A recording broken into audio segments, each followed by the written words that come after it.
और जो ये हमें बताते हैं कि हम जुल्म की लड़ाई लड़ेंगे, मुसलमानों की हिफाजत करेंगे, मेरे भाई मुसलमानों की हिफाजत करने की कोई जरूरत नहीं है। हम अपनी हिफाजत करने के लिए सक्षम हैं और अपनी हिफाजत हम कर लेंगे। इन लोगों ने हमारी दुखती नसों पे वार किया है, हमारी नस्लों पे वार किया है।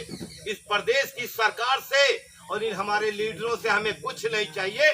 ये जुल्म की लड़ाई लड़ना और हमारी हिफाजत की लड़ाई लड़ना, ये हमारी खुद की जिम्मेदारी है। इस लड़ाई को हम लड़ लेंगे।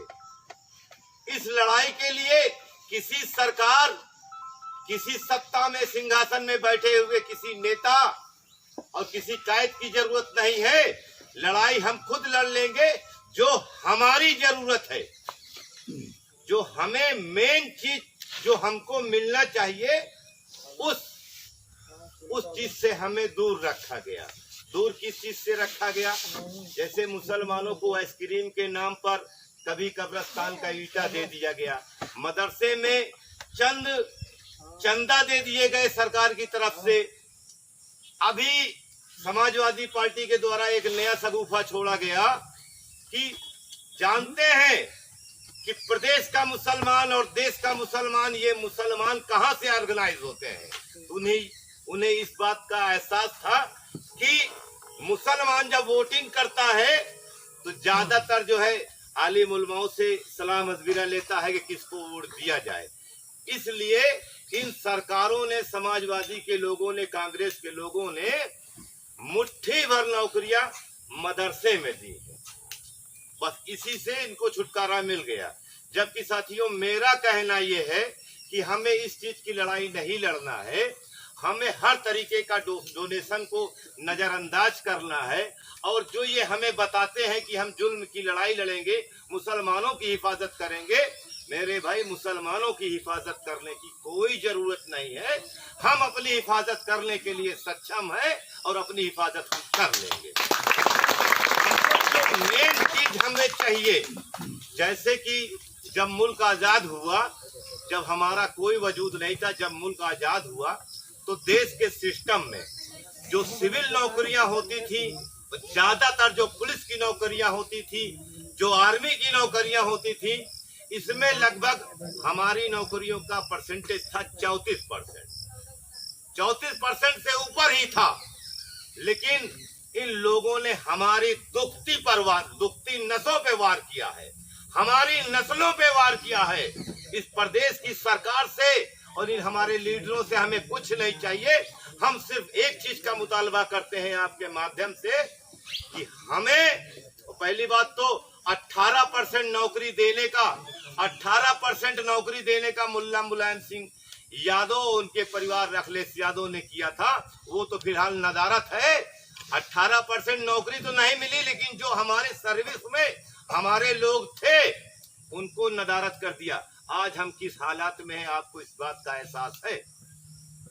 आज सरकारी नौकरियों में हमारी तादाद 1.5% से भी नीचे है। हमारी आबादी 24% की, हम नौकरियों में 1.5% हैं। और यादव समाज की 6% की आबादी, वो 45% सरकारी नौकरियों में है। ये हमारी नस्लों को कमजोर किया गया। ये हमारी, अब इसके लिए बहुत बारीकी से बात, क्योंकि ये तमाम, चाहे न्यूज चैनल हो, चाहे ये सरकार ये पार्टियां हो, सेकुलर पार्टियां हो, ये सब जब मीडिया में जाती हैं तो हमारा आपका सिर्फ मजाक उड़ाने की नीयत से ज्यादा कोई तर्क वाली बात नहीं होता है। इसलिए साथियों, मैं भी जब इनके सामने बात करता हूं ना, तो मैं भी इनके सामने तर्क, क्योंकि तर्क की बात ये मानने को तैयार नहीं है।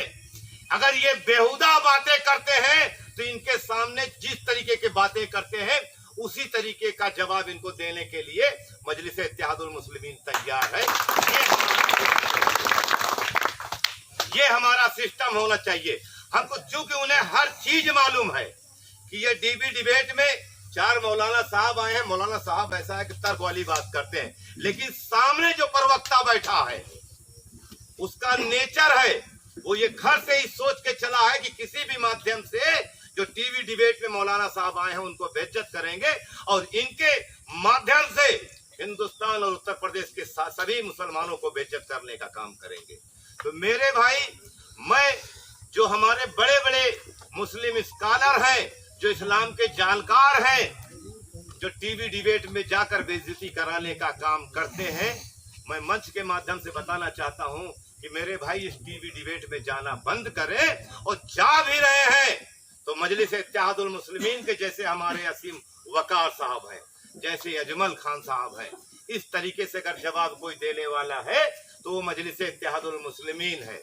अब जो है साथियों, अब एक ये सामने खड़ी हुई पार्टी सब जोक है, मैं इनको जोक की तरह ही बताना चाहता हूं कि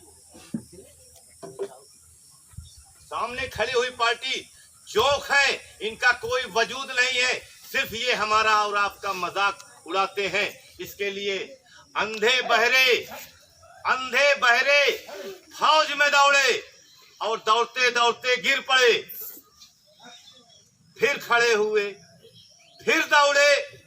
जब मैंने इनसे पूछा क्या हुआ भाई, क्यों दौड़े, तो जवाब मिला कि भाई जब सब दौड़े तो हम भी दौड़े। इनका कोई वजूद नहीं है, क्यों दौड़े।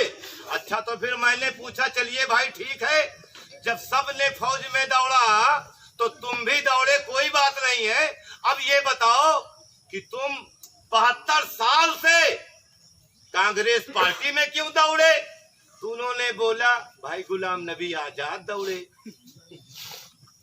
सलमान खुर्शीद दौड़े, तो हमने भी दौड़ा, पता ही नहीं है क्यों दौड़ा।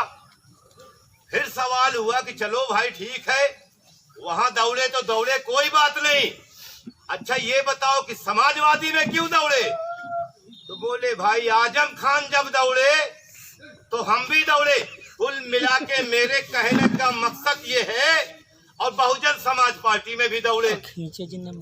जब मैंने उनसे पूछा कि भाई अब ये बताओ कि बहुजन समाज पार्टी में क्यों दौड़े, तो बोले नसीमुद्दीन सिद्दीकी भी तो दौड़े। अब आम आदमी पार्टी आ गई जिसका कोई वजूद नहीं है, प्योर जनसंघी है। अब जब मैं मुसलमानों से पूछता हूं कि चलो भाई सब में दौड़े, ठीक किया दौड़े, लेकिन ये आम आदमी पार्टी में क्यों दौड़े, बोले भाई अमानतुल्लाह 2 दिन मुसलमान मौलाना साहब उसमें भी दौड़े, तो हम दौड़े। ये दौड़ने का मेरे भाई कोई तथ्य नहीं है। ऐसा नहीं है कि हमारी लड़ाई लड़ने के लिए मुसलमान विधायक, हर विधानसभा का जब चुनाव होता है, प्रदेश का चुनाव होता है, तो 65-70 मुसलमान प्रदेश की विधानसभा में हमारी बातों को उठाने के लिए मौजूद रहते हैं मेरे भाई। ऐसा नहीं है कि मुसलमानों को हम जिता के नहीं भेजते हैं।